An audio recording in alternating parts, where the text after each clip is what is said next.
ยึดนะเกิดทับเขียวขึ้น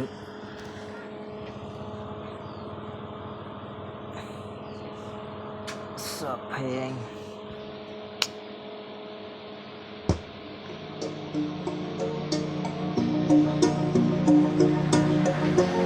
ปลาเล็งแนวดอก15 ดอกเดียวขึ้นทอดดอกสีเหลืองตูจนย้าย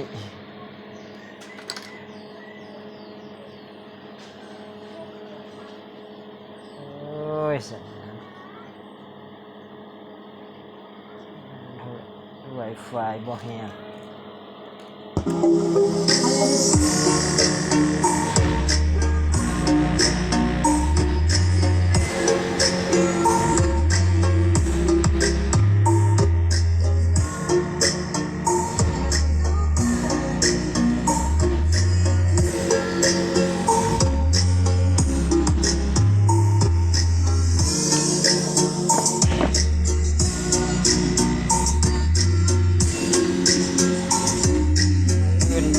สายไฟผู้ใด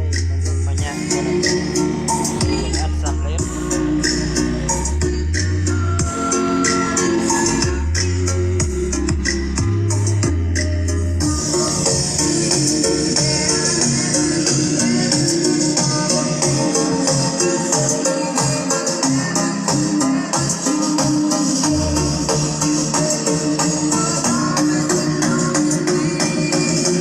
เป็นพอดเป็นราคาเพียง10,000 บาท